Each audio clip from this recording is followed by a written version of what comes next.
صباح الخير عليكم، ازيكم عاملين ايه؟ قلت اخش معاكم لايف على السريع كده الصبح. جمعة مباركة علينا وعليكم يا رب وعلى كل المسلمين. كنت قاعدة كده وبفكر وجاتلي شوية افكار سلبية كده، انه ان انا ممكن امرض، ممكن يجرى لي حاجة، ممكن ابني يجرى له حاجة وكل الكلام ده. وبعدين انا دلوقتي بقى عندي درجة من الوعي بفضل ربنا سبحانه وتعالى، ان انا اقدر انتبه لافكاري وانتبه لنوعية الكلام اللي بيجيلي في دماغي، واقدر افرق بين الكلام الكويس والكلام اللي مش كويس. زي ما انت مثلا بتقدر تختار بين اللبس اللي بتحبه واللبس اللي مش بتحبه، بين البيت اللي بتحب تقعد فيه والبيت اللي مش بتحب تقعد فيه، بين الصحاب اللي انت عايز تقعد معاهم والصحاب اللي انت مش عايز تقعد معاهم. كذلك انت لازم يكون عندك وعي بنوعية الافكار اللي بتدور في دماغك وتلقطها. تلقط الفكرة الوحشة ليه؟ لأن الفكرة الوحشة بتبقى عاملة زي العنكبوت كده، متشعبة زي بيت العنكبوت كده، متشعبة. عارفين ازاي يا جماعة؟ فمجرد ما بتجيلك الفكرة والنفس بتلقطها، للأسف بتبدأ تصدقها وتبدأ بعد كده تعمل تصرفات ممكن تأذيك وتضايقك طول اليوم أو بعده، وتبدأ انت تعمل تصرفات مش كويسة مع الناس اللي حواليك. وكل الكلام ده بسبب ايه؟ بسبب الفكرة اللي جت على بالك اللي خوفتك. زي ما ربنا سبحانه وتعالى قال لنا ايه؟ قال لنا الشيطان بيعدكم الفقر. يعني ايه؟ يعني اي فكرة تجيلك فيها فقر، فيها احتياج، خلي بالك انت هيجرى لك حاجة، خلي بالك انت هتمرض، خلي بالك انت هتموت، خلي بالك انت هتفشل في الشغل، انت مش هتنجح، البيت ناقص اكل، ده مفيش اكل، ده مفيش مصاريف في البيت، ده الفلوس مش هتكفي، ده انا هقضي الشهر ازاي. كل الكلام ده، كل الكلام ده بيجي لما يجي في بالك، ده معناه ان الشيطان بيحاول يزرع في قلبك الخوف. الخوف من النهارده، الخوف من بكره، الخوف من المستقبل. فلما تبدا انت تطلع الخوف ده من جواك، اللي بيحصل ايه؟ ان الشيطان بيتغذى على الخوف ده، بيتغذى ويزوده زياده. كل حاجه انت بتفكر فيها وتلقطها وبتمسكها بتكبر بتكبر بتكبر معاك. فمنتهى الوعي والحكمه انك تختار افكارك زي ما بتختار لبسك، زي ما بتختار صحابك، زي ما قلت لك تختارهم كويس جدا، وتكون واعي لنوعية الأفكار اللي بتدور في دماغك. مهم جدا تفهموا الكلام ده يا جماعة. مهم ان انا لما تجيلي فكرة وحشة زي كده، ربنا سبحانه وتعالى قال لي ايه؟ ان لما ينزغك الشيطان نزغ تستعيذي بالله. فانت لازم تفهم الكلمة انها بتسبب لك شعور وحش، تروح على طول اعوذ بالله من الشيطان الرجيم، ربنا معايا، ربنا مش هيسيبني، ربنا هيديني، فيحصل حسن الظن والوصل بالله. وبمرور الوقت بمرور الوقت بمرور الوقت هتبدأ الافكار دي تقل خالص خالص خالص في حياتك. ليه؟ لان انت واجهتها بذكر الله، واجهتها بذكر الله. الافكار حاجات غيبيه انت ما تقدرش تشوفها، ولكن هي موجوده. عشان كده كل فكره سلبيه تجيلك، دورك ان انت تكون حامل نفسك منها، حامل نفسك منها بالذكر، حامل نفسك منها بالاستغفار، حامل نفسك منها بالايمان ان ربنا بيكتب لك كل الخير، وحتى مهما حصل مهما حصل فهو خير برضو ليك. عرفت ازاي؟ فتبدا انت تكون مستوعب ده وفاهم ده. كذلك لما بتجيلك فكرة إيجابية حلوة، زي مثلا إيه؟ واحدة تجيب لك هدية مثلا وتشوف إن هي ربنا بعتها لك عشان تهديك، فتقولي الحمد لله يا ربي إن أنت اديتني الهدية دي. زي مثلا جوزك يقول لك تسلم إيديكي، شكرا ليكي، مثلا تقولي له شكرا كتر خيرك والحمد لله يا رب إن أنت خليت زوجي يقول لي الحمد لله. ولادك مثلا، يا ماما إحنا بنحبك كتير، كتر خيرك يا ماما وشكرا لكل حاجة أنت عملتيها. فأنا أقول الحمد لله يا رب إن أنت رزقتني بالولاد يشكروني، والحمد لله إن في حب. إذا أكون أنا واعي للكفتين، مش بس مركز في الكفة الوحشة، مش بس مركز في الكلام الوحش اللي كله فقر وكله احتياج وكله نقص وكله أذى. وللأسف أغلب البشر بيركز على الجانب السلبي، لأن الجانب السلبي تأثيره شديد جدا جدا على الإنسان أكتر من الجانب الإيجابي. يعني لما تجيلك فكرة سلبية تأثيرها عليك 5 أضعاف من تأثير كلمة واحدة طيبة. علشان كده انت محتاج تقول لنفسك على طول كلام حلو أضعاف أضعاف كل الكلام الوحش اللي انت بتلقطه او اللي بيجي على بالك. طيب دلوقتي انا عايزه اعرف ايه الفرق بين الكلام الوحش اللي بتقوله نفسي وايه الكلام الوحش اللي بيقوله لي الشيطان. انا افرق ازاي بقى؟ اول حاجه نرجع لسيدنا يعقوب وولاده. سيدنا يعقوب وولاده قالوا ايه؟ ان ابونا يوسف احب لابونا مننا. فهم عندهم جواهم نقص حب، عندهم جواهم نقص حب، فلما شافوا نقص الحب جواهم بدأوا يبصوا في عينيهم وينتبهوا للحب في حواليهم، فشافوا الحب في ابوهم ليه اخوهم. كويس. فلما جه اذوا اخوهم سيدنا يعقوب رد عليهم وقال لهم ايه؟ انما سولت لكم نفسكم شيء، يعني نفسكم امرتكم بشيء. لما النفس بيكون ناقصها شيء بتفضل تخليك تركز على كل الناقص اللي فيها عشان تلبي لها النقص ده بشكل او باخر. فلو مثلا ست مش بتنجب، النفس بتاعتها لانها نفسها تنجب هتفضل نفسها طول الوقت تشوف الحوامل اللي خلفت بنت اللي خلفت ولد. وكذلك لو انا نفسي في الفلوس او في المنصب هبص على طول للي بيترقى، هبص على طول للي عنده فلوس، هبص على طول للي هو في مركز احسن، وهفضل اتمنى جوه نفسي ان انا اكون زيه. وبعدين كذلك برضو لما تكون النفس عايزة مثلا بيت جديد او تكون عايزة اي شيء، النفس لما بتكون عايزة شيء بتفضل مصممة مصممة مصممة مصممة مصممة مصممة على نفس الشيء. يعني ايه مصممة على نفس الشيء؟ يعني انا لو عايزة غنية اكون غنية هبص على كل حاجة تعمل لي تخليني غنية، فايه امد ايدي واسرق، فاخد حق مش حقي، اكل ورث مش ورثي، سبحان الله، احاول ان انا ممكن اوصل لدرجة ان انا اقتل ناس عشان اخد فلوس. دي مشكلة النفس. النفس ملهاش سبحان الله نهاية. يعني النفس حتى كل ما تديها كل ما تديها كل ما تديها تبقى هي عايزة زيادة وزيادة وزيادة وزيادة. علشان كده مهم جدا لما تعرفوا النقص اللي في انفسكم او الشيء اللي انتوا بتبصوا له ونفسكوا فيه تطلبوا من ربنا سبحانه وتعالى انه يديكوا الشيء ده. تقول له يا رب اديني مثلا ارزقني، وتسعى لده عشان ربنا يفتح لك الابواب ويرزقك، فتبقى انت رجعت للاصل اللي ربنا سبحانه وتعالى اللي هو رزق فلان اللي انت بصيت له، او رزق علان اللي خد المركز اللي انت نفسك فيه، ما هو ربنا اللي رزقه. فانت لما تبص له وتعتقد انه هو ده يعني ما يستحقش وانت تستحق، يعني معنى كده ان انت بتعترض على اراده ربنا سبحانه وتعالى. ولكن الحل ان انت تطلب من اللي اداله، تطلب من اللي اداله الشيء ده. زي قصة سيدنا زكريا. سيدنا زكريا كان نفسه يخلف، اهو نفسه كان نفسه يكون عنده ولد. كويس. وكان نفسه يكون عنده خير ورحمة، ودخل على ستنا مريم لقى عندها خير كتير، ما قالهاش بقى هو انت تستاهليش ده، انا استاهل عنك، هو انت ليه ربنا مديكي ومش مديني، ولكن لا لا. قال ايه؟ قال ربنا، دعا ربنا قال لها منين ليكي ده يا مريم؟ قالت له هو من عند الله يرزق من يشاء بغير حساب. فعندها دعا زكريا ربه، وعرف بقى سيدنا زكريا فطن ان انا ما اطلبش من البشر وما ابصش للبشر ورزقهم، ولكن اطلب من مين؟ اطلب من رب البشر اللي رزقهم. صح ولا انا غلطانه؟ فيجي سيدنا زكريا يقول له يا ربي ارزقني بولد، فيجي الدعوه بقى ليه؟ لان انا رجعت للمصدر بقى، ما بصيتش للخلق. كويس. فيجي ربنا سبحانه وتعالى يقول له ايه يا زكريا؟ انا نبشرك بغلام اسمه يحيى لم نجعل له من قبل سميا. الله الله. يعني انت كان نفسك في شيء وما بصيتش الفضل اللي انا بديه للناس، ولكن طلبت مني انا، لان انت عارف ان انا اللي عندي الفضل وعندي كل الخير، فانا هديك عشان انت عندك حسن ظن فيا، وربنا ما بيخيبش عباده.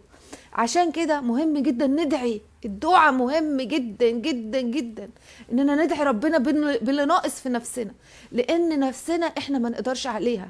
احنا نفسنا يا جماعه ما نقدرش عليها.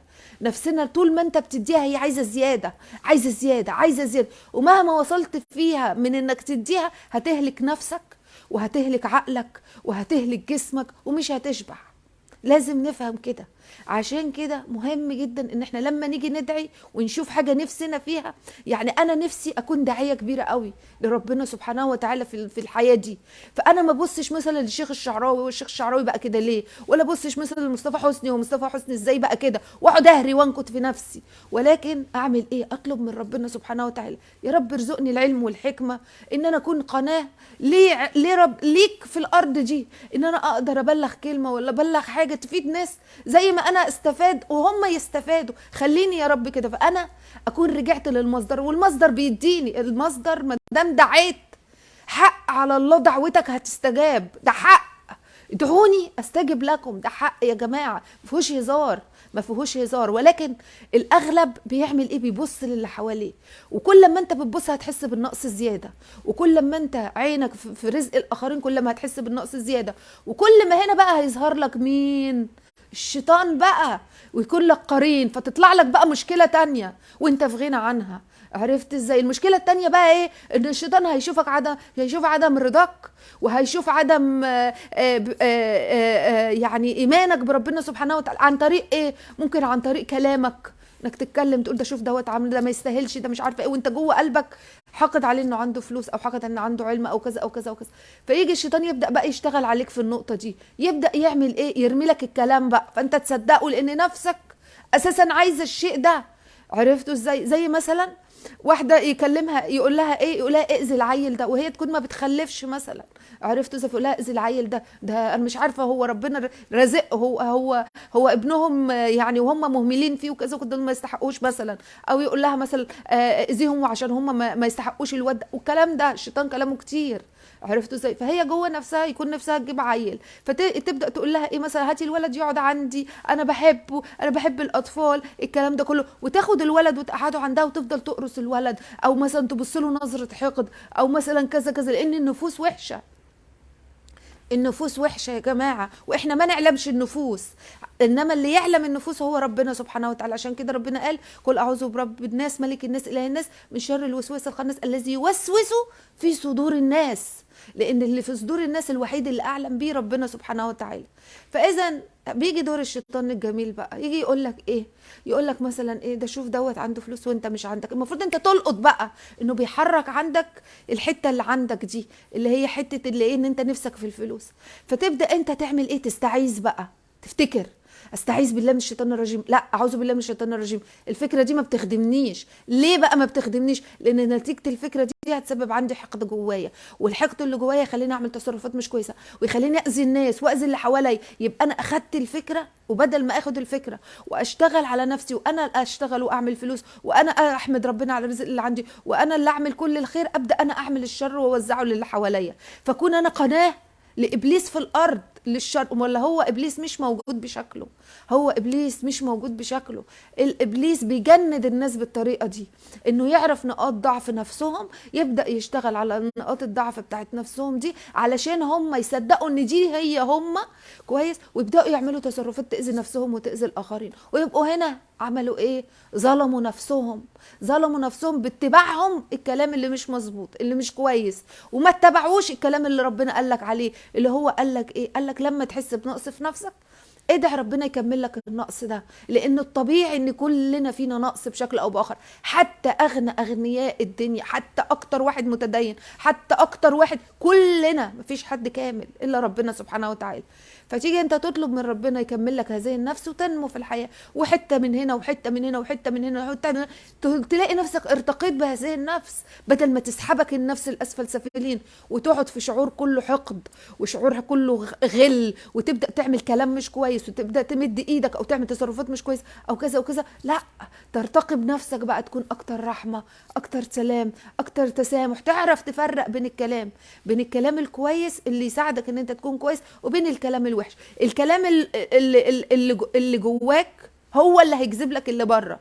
يعني لو انت جواك خير هتلاقي اغلب الكلام اللي بيجي لك خير، ولكن ممكن كمان يجي لك كلام وحش كتير من الشيطان او من اعوانه من الناس، لانه ليه اعوان من الناس هنا بيتكلموا كمان كويس. بس انت تكون مفرق، تكون عارف تفرق انه انا نفسي في الشيء، يبقى انا لازم اسعى عشان احصل هذا الشيء، علشان خاطر نفسي تكون مرتاحه ومطمنه، ما يكونش فيها هيجان زي الاعاصير كده وتلخبطني وابقى ملخبط ومشتت ومش عارف اعمل ايه. لا، انا النفس دي لازم على طول تكون هاديه ومطمئنه. ازاي تكون هاديه ومطمئنه؟ ان انا اعمل اللي عليا واعمل اللي عليا. هل انا اقدر اعمل اللي عليا كله؟ لا، ما اقدرش. اذا الجا لمين؟ لربنا سبحانه وتعالى، واقول له عني يا رب، انا عندي الحته دي ناقصه، زودها لي، وانا هسعى، وانت يا رب تديني، وانا اسعى فيحصل الاكتمال. عرفتوا ازاي يا جماعه؟ فيجي الشيطان يلاقيك عندك اتصال على طول بربنا بربنا بربنا بربنا، يجي له خزي. يعني خزي يعني ايه؟ يعني يمشي يجري منك، لانه عارف ان انت فيه اتصال، ان انت على طول الساتلايت مع ربنا سبحانه وتعالى شغال، تستقبل تستقبل تستقبل وترسل وتستقبل وترسل وتستقبل وترسل، فما يدخلكش من نقط ضعف في نفسك. عرفتوا ازاي؟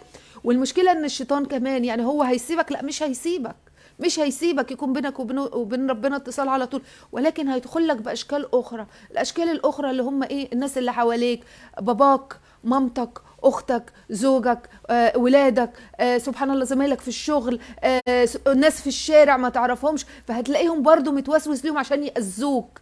ليه عشان يأذوك؟ عشان تعرف نفسك برضو تاني، وهنرجع لنفس الدايرة.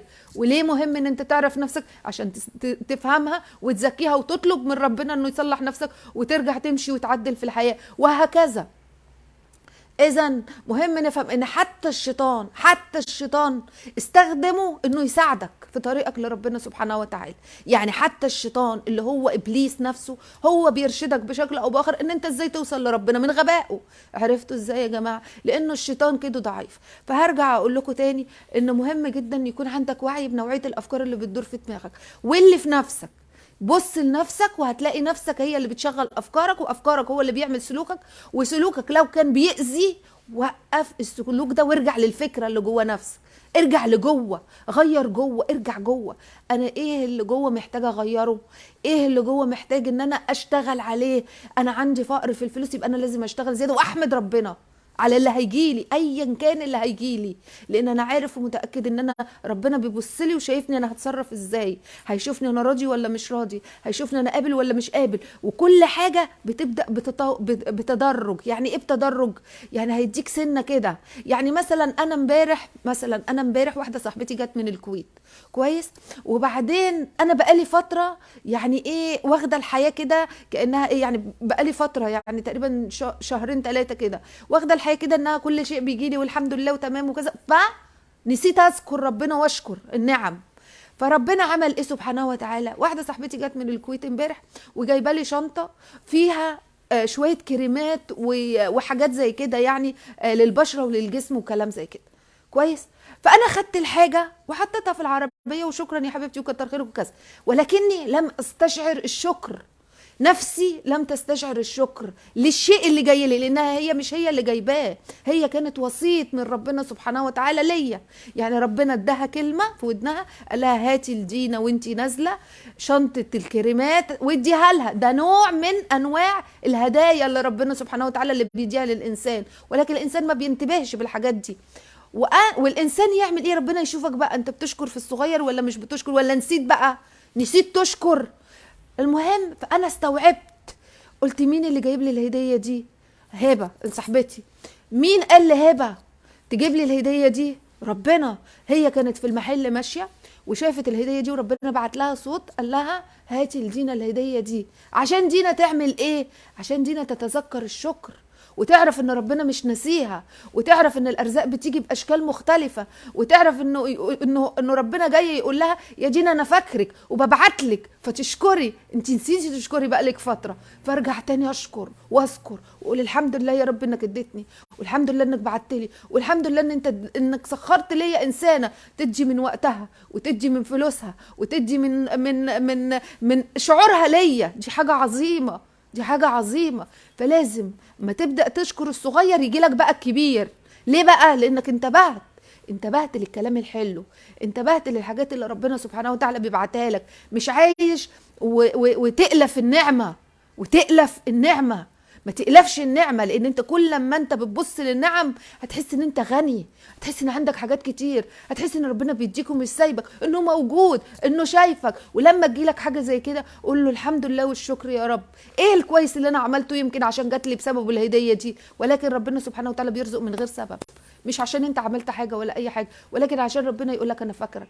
انا ببعت لك الهديه مع مامتك، ببعت لك الهديه مع باباك، ببعت لك الهديه مع جوزك، ببعت لك الهديه مع اولادك، ببعت لك الهديه مع الناس في الشارع، ببعت لك الهديه مع حد بيجي لك في الشغل يشكرك او يعزمك على اكله او كذا او كذا او كذا. فاذا ده مش الشخص زي ما حصل مع سيدنا زكريا لما دخل على ستنا مريم قال لها ان لك هذا يا مريم، قالت له هو من عند الله. فرجعت الخير اللي بيجيها لربنا، لانه كله بربنا مش باي حد تاني. ولكن ربنا سبحانه وتعالى بيسخر العباد ليك، وزي ما بيسخر العباد ليك الشيطان بيجند عباد تانيين ليه. عرفتوا ازاي؟ فيبداوا يأذوك ويبداوا يضايقوك ويبداوا يقولوا لك كلام وحش ويبداوا يطلعوا اسوأ ما فيك. ليه يطلعوا اسوأ ما فيك؟ نرجع للدايره تاني عشان تفهم نفسك وتعرف ان عندك نقص وترجع تطلب المدد من ربنا سبحانه وتعالى عشان ربنا يمدك بالمدد تاني، وعلشان خاطر يكون في وصل واتصال بينك وبين ربنا سبحانه وتعالى، وعشان ما تنساش وتفضل تتذكر ربنا طول ما انت موجود. فاللايف النهارده انا اتكلمت معاكم على انواع الافكار وازاي ربنا بيتعامل معانا وازاي ابليس بيجند جنوده وازاي انت لازم تكون منتبه للفكره. الفكره هتجيلك هتسبب لك شعور داخلي، لازم تفهم الشعور ده طالع من نفسك. لو طالع من نفسك اسعى ان انت تعدل نفسك، وانت مش هتقدر تعدل نفسك الا بالسعي وتطلب من ربنا التعديل. اما الفكره جات لك من الشيطان كويس، زي مثلا لما حصل مع سيدنا موسى لما قتل الراجل، قال ايه انه من كيد الشيطان. ليه؟ لان الشيطان وسوس للراجل ده علشان يروح لموسى ويقول له الحق، ده الراجل ده بيضايقني وكذا، فيروح موسى يخبطه ويموته. فده كان نزغ من الشيطان، نزغ للراجل علشان يروح يأذي سيدنا موسى. عرفتوا ازاي؟ وجاله بالفعل سيدنا موسى وقع في المعصيه الكبيره وهي قتل الراجل، والقتل محرم في الاسلام. عرفتوا ازاي؟ فقال سيدنا موسى ايه؟ انه من نزغ الشيطان. ما قالش من نفسه، ما قالش من نفسه، لان نفسه مش بتحب الاذى سيدنا موسى، ولكن الشيطان ليه جنود في كل مكان ولازم نشوفهم، ولازم يكون عندنا الوعي ان احنا نبدا نفرق بين الناس، الفرقان، تفرق بين الكويسين والوحشين، وتدعي ربنا ان انت تكون مع عباده الصالحين، وتدعي ربنا ان انت تمشي في الطريق ليه، وتدعي ربنا ان انت تكون معاه، وان انت تكون نور في الارض ترشد البشر. اول ما تحس باي شعور جواك فرق، يا ترى هو من نفسك ولا انت نفسك في الشيء ده؟ هل انت فعلا نفسك في الشيء ده؟ لو انت نفسك في الشيء ده لازم تقويم النفس. او لو الشيطان بقى هو اللي سخر عليك الكلام او سخر عليك الناس، تستعيذ بالله من الشيطان الرجيم وتبقى فاهم ان كيد الشيطان ضعيف. ولكن المشكله كلها في النفس اللي بسببها احنا موجودين هنا، عشان نزكي النفس دي ونرتقي بيها للملكوت الاعلى، ملكوت السماوات، اللي هو النور المطلق، الحب العظيم لربنا سبحانه وتعالى. وده اللايف بسيط اتكلمت معاكم فيه عن موضوع النفس ووسوسة الشيطان. وبتمنى لكم جمعة مباركة كلها خير ورحمة وحب وسعادة وقرب من ربنا سبحانه وتعالى. ربنا جميل وبيحبنا كتير، وبندعي ربنا سبحانه وتعالى يملى بيوتنا كلها رحمة وحب وإحسان وبركة وخير منه سبحانه وتعالى. بتمنى لكم كل السعادة. صباحكم زي الفل. باي باي.